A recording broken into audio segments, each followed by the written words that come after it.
Hello, this is one more LEGO Marvel Superheroes Guardians of the Galaxy Volume 2 set, Ravager Attack it's called.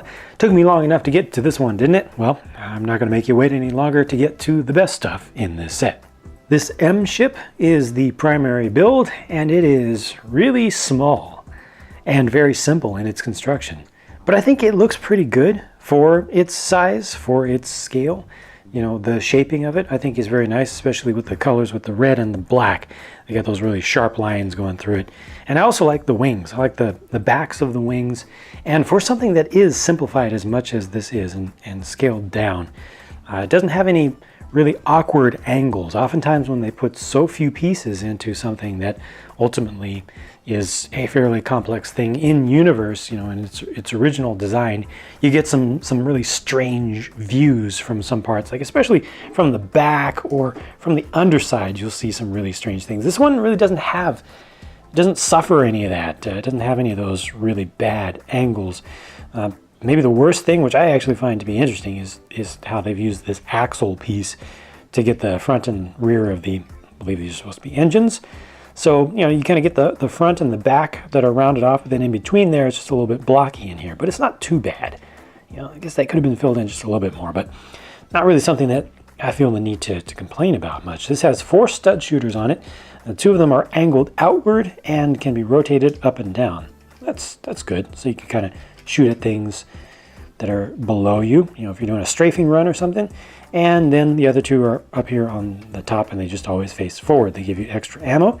This only has 2 stickers involved, so 1 right there and 1 on the front, which is great. You know, most of the decoration is done with genuine pieces. I also like the layering that's done here. Again, simple, but gets some nice colors in there. And then the canopy is just barely large enough to fit this dude in here with this specific hairpiece. It just fits. He has to lean forward a little bit, but it does work. And then he gets a console piece with the decoration on it, but that is not a sticker. That is a printed piece. It's a pretty good looking one.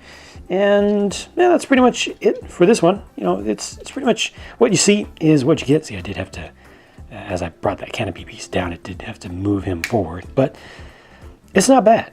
Also on the back, this is a minifigure weapon that can be removed and used with the figure, but there is one other larger weapon that's included with the pilot figure. I'll show you in just a minute, but there's no place to put that on this vehicle. So just this smaller one has a convenient clip.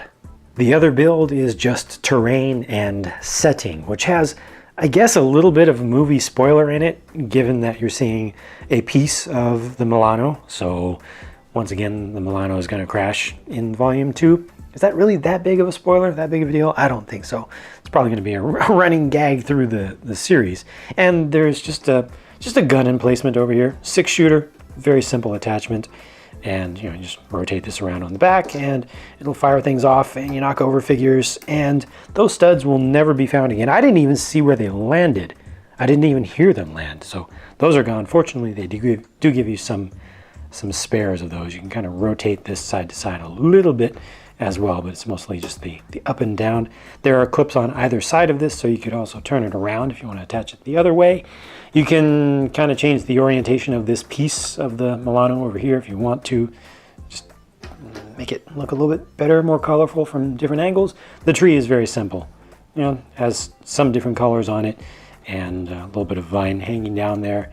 But this really doesn't look that organic. It doesn't look that believable to me because it is fairly blocky with the 2x2 core for the trunk.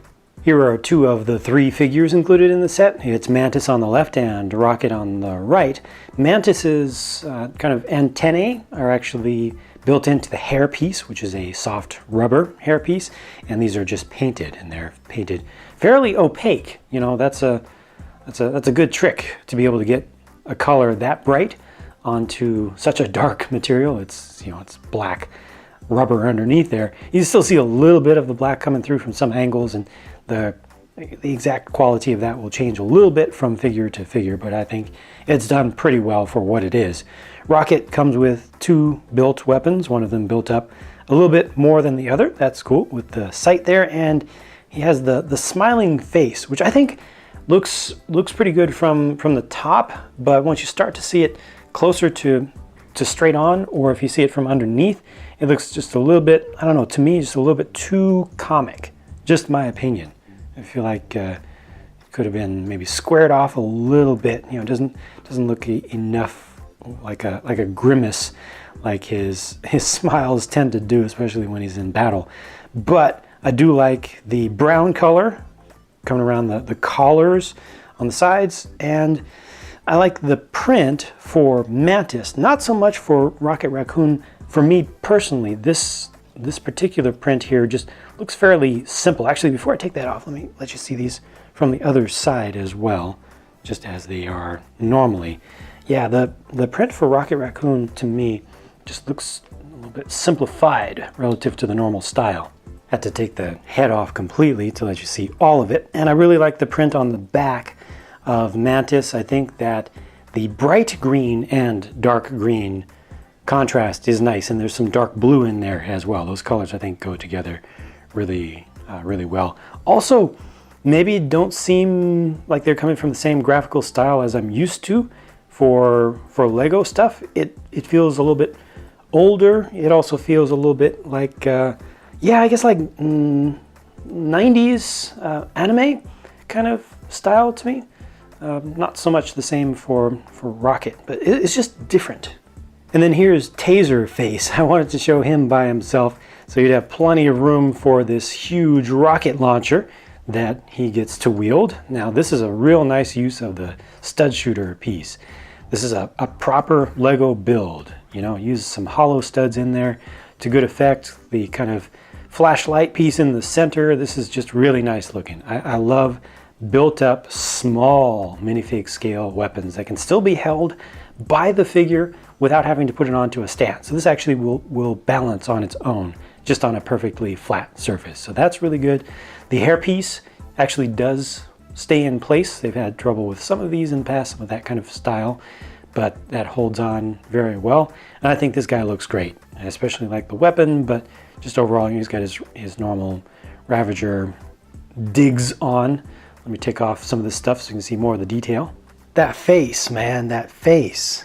It's very, very ghoulish. There's a lot of depth involved there. Done simply.